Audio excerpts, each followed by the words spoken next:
Hello students हम कर रहे हैं क्लास 12th का फिजिक्स का पेपर, जिसका पेपर कोड है 5512। ये सेट है आपका 2।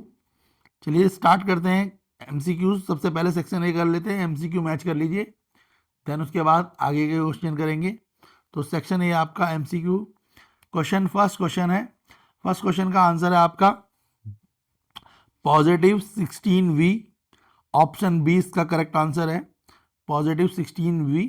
पॉजिटिव यानी ऑप्शन बी इसका करेक्ट आंसर है। क्वेश्चन सेकंड है, in the unbiased PN junction and equilibrium which of the following statements is true.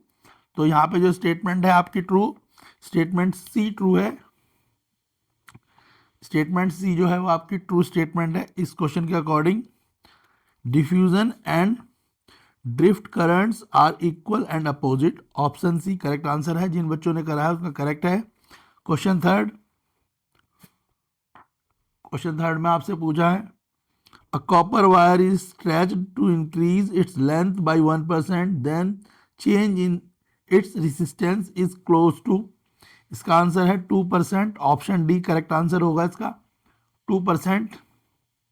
Next question है क्वेश्चन फोर्थ में आपसे पूछा है, 4 independent waves are expressed as. आपको पता ही है कि इंडिपेंडेंट वेव्स को हम कैसे एक्सप्रेस करते हैं। तो इसका आंसर होगा 1 2 3 तीनों ही। ऑप्शन सी इसका करेक्ट आंसर है। क्वेश्चन फोर्थ का आंसर है 1 2 3 ऑप्शन सी। क्वेश्चन फोर्थ का आंसर है ऑप्शन सी। क्वेश्चन फिफ्थ, अ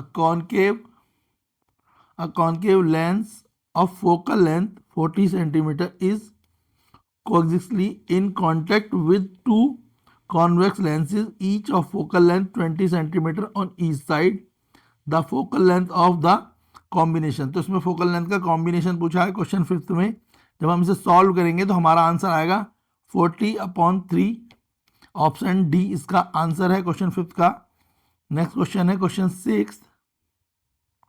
तो आप सभी बच्चे अपने क्वेश्चनों के आंसर भी मैच कर लें। बाकी अगर आपको इनके डिटेल सॉल्यूशन चाहिए तो आप चैनल पे जा सकते हैं, वहाँ पे आपको इसके डिटेल सॉल्यूशन मिल जाएंगे। ये वीडियो तो बच्चों आप अपने जल्दी से आंसर मैच कर पाएंगे और टैली कर पाएंगे क्या स्कोर करा है, उसके लिए सीधे आपके आंसर्स को डिस्कस करा जा रहा है। क्वेश्चन सिक्स है आपका, the distance of closed approach for the alpha particle is D when it move head on with speed v towards a target nucleus if the alpha particle replaced by the proton moving with the same speed, the new distance of close approach will be। तो question number 6 इसका answer होगा option A 2D। इस तरीके से आप अगर देखना चाहें तो शॉर्ट में मैं आपको बता भी सकता हूँ किस तरीके से इनकी कैलकुलेशन करी गई है। बाकी अगर आपको डिटेल सॉल्यूशन चाहिए तो आप चैनल पे जा सकते हैं। अभी आप सिर्फ अपना टोटल कर लें कि आपके एमसीक्यूज जो हैं कितने करेक्ट हैं, ताकि आपको एक आइडिया लग जाएगा कि आपने सेक्शन ए में कितना स्कोर करा है। क्वेश्चन सेवन में बोला है, electromagnets waves use for purification of water are. तो इलेक्ट्रोमैग्नेट वेव जो प्यूरिफिकेशन करती है वाटर की, तो इसका आंसर होगा आपका अल्ट्रासोनिक रे।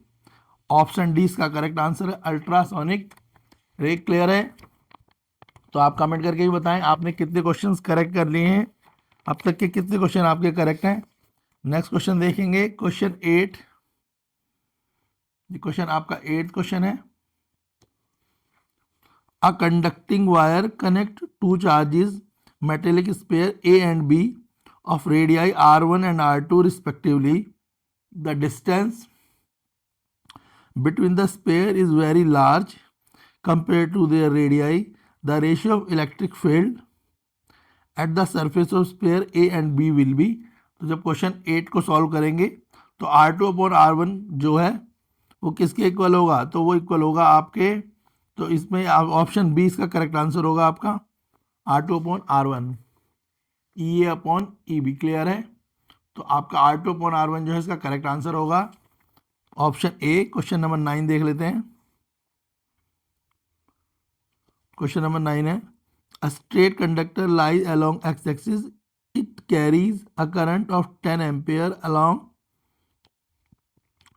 x direction. The magnetic field due to 1 centimeter segment of the conductor centered at the origin at a point of, तो जो क्वेश्चन नंबर 9 है आपका, इसका आंसर होगा ऑप्शन बी। इसका आंसर है ऑप्शन बी। नेक्स्ट क्वेश्चन है क्वेश्चन नंबर 10th।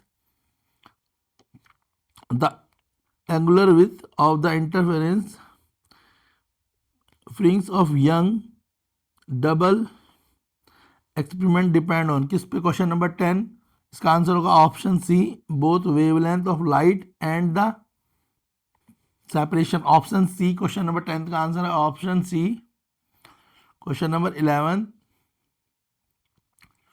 तो आप अपने आंसर मैच करें, अभी तक बताएं कमेंट करके कि आपके कितने आंसर करेक्ट है। Next question number 11, an electromagnet wave passes from the vacuum into the dielectric medium with relative electrical permittivity and relative magnetic permeability, then it is question 11। Question 11 का आंसर आपका option C, wavelength is half and frequency remain unchange. Option C इसका answer होगा question 11 का, wavelength is half and frequency remain unchange. Question number 12 देखेंगे। Question number 12 है resistors and indicators of negative resistance are connected in series to a 12 volt AC source if the voltage across the resistors is 12 volt. The voltage across the indicator will be, option है इसमें 6 volt, 8 volt, 10 volt और 16 volt है। और जो इसका correct answer होगा question number 12 का जो करेक्ट आंसर है वो होगा 16 वोल्ट, ऑप्शन डी। आंसर देख लें आप किस तरीके से सॉल्व करे गए हैं।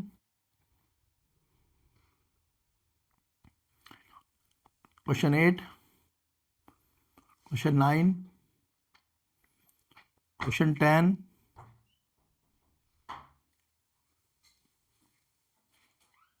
क्वेश्चन 11। चलिए आगे देख लेते हैं। क्वेश्चन 12 तक हो चुके हैं, अब 13 से लेके जो है असर्शन रीजन है इन्हें देख लेते हैं। क्वेश्चन नंबर 13 का असर्शन रीजन देख लेंगे। तो असर्शन क्या है और रीजन क्या है? असर्शन है in Bohr model of hydrogen atom the energy level are discrete and, तो क्वेश्चन नंबर जो 13 है इसका असर्शन जो है आपका ट्रू है। रीजन है in a hydrogen atom the electrostatic force on the electron provide the necessary centripetal force to it to revolve around the nucleus. इसका रीजन भी आपका करेक्ट है, असर्शन और रीजन दोनों ही इसके करेक्ट हैं। क्लियर है? मगर जो इसकी एक्सप्लेनेशन है वो इसकी एक्सप्लेनेशन करेक्ट नहीं है। तो क्वेश्चन नंबर 13 इसका आंसर होगा ऑप्शन बी। क्वेश्चन नंबर 13 जो इसका असर्शन और रीजन है वो तो करेक्ट है मगर एक्सप्लेनेशन मैच नहीं कर रही है, तो इसका आंसर होगा ऑप्शन बी। क्लियर है? क्वेश्चन 13 का आंसर है ऑप्शन बी। जिन बच्चों ने ऑप्शन बी करा है उनका करेक्ट है। नेक्स्ट क्वेश्चन देख लेंगे। Question number 14, the mass of the nucleus is less than the sum of the mass of the constitute nucleus. Reason है energy is absorbed when the nucleus are bound together to form a nucleus. Question number 14 जिसमें assertion है और reason है, इसमें assertion तो आपका correct है question 14 का, मगर रीजन इसका फॉल्स है। तो इसका असर्शन करेक्ट है, रीजन फॉल्स है, जिसके कारण इसका आंसर होगा ऑप्शन सी। क्वेश्चन नंबर 14 का आंसर होगा ऑप्शन सी। नेक्स्ट देख लेते हैं क्वेश्चन नंबर 15। असर्शन है all atoms have the net magnetic movement. Reason है a current loop does not always behave as a magnetic. तो क्वेश्चन नंबर 15 इसका आंसर होगा आपका, इसका असर्शन आपका रॉन्ग है, रीजन भी रॉन्ग है, तो इसका आंसर होगा ऑप्शन डी। दोनों ही रॉन्ग है, असर्शन भी रॉन्ग है और रीजन भी रॉन्ग है। क्लियर है यहाँ तक? तो क्वेश्चन 15 तक के आंसर पता लग गए। क्वेश्चन 16 देख लेते हैं। क्वेश्चन 16 है आपका, क्वेश्चन 16 असर्शन है आपका, if accelerated electrons are passed through a narrow silt a diffraction pattern is observed. Reason है electrons behave as both particles and wave. तो इसमें असर्शन और रीजन क्वेश्चन नंबर 16 के असर्शन भी करेक्ट है, रीजन भी करेक्ट है और एक दूसरे से एक्सप्लेन भी करेक्ट कर रहे हैं। तो जो क्वेश्चन 16 है इसमें असर्शन करेक्ट है, रीजन करेक्ट है और एक्सप्लेन भी कर रहे हैं। अब है सेक्शन बी। सेक्शन बी में क्वेश्चन नंबर 17 में दो ऑप्शन दिए हुए हैं आपको, ऑप्शन ए और बी, 2 मार्क्स ईच है। इसके बाद क्वेश्चन 18 ये भी 2 मार्क्स का है और 19, 20, 21 सभी 2 मार्क्स के क्वेश्चन है। नेक्स्ट है ऑप्शन सी। अगर आप सेक्शन सी की बात कर रहे हैं, सेक्शन सी में 3 मार्क्स के क्वेश्चन है, तो हम 2 मार्क्स के और जो 3 मार्क्स के क्वेश्चंस हैं इनको देख लेते हैं। 2 मार्क्स के क्वेश्चन भी, 3 मार्क्स के क्वेश्चन भी। तो जो जिन बच्चों का ये सेट आया है वो आप इनसे अपने आंसर भी मैच कर पाएंगे। सेक्शन बी, सेक्शन सी के जो आंसर्स हैं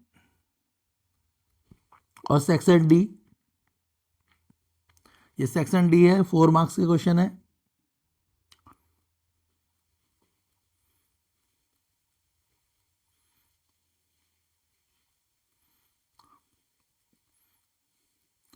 सेक्शन डी में अच्छे क्वेश्चन है काफी।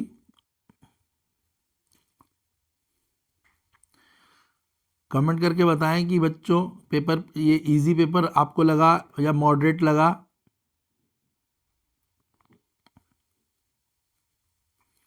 इसके बाद है आपके सेक्शन ई जिसमें 5 मार्क्स के क्वेश्चन है।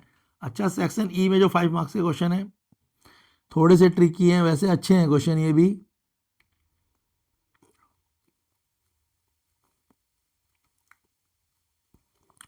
अगर आपको इस क्वेश्चन पेपर का डिटेल और कंप्लीट सॉल्यूशन चाहिए, section A B C D E complete अगर आपको इसका सॉल्यूशन चाहिए तो हमने इसका सॉल्यूशन भी रेडी करा हुआ है। आप चैनल पे जाके इसका सॉल्यूशन देख सकते हैं और आप अपने आंसर्स चेक कर सकते हैं कि आपने कितने आंसर्स करेक्ट करे हैं।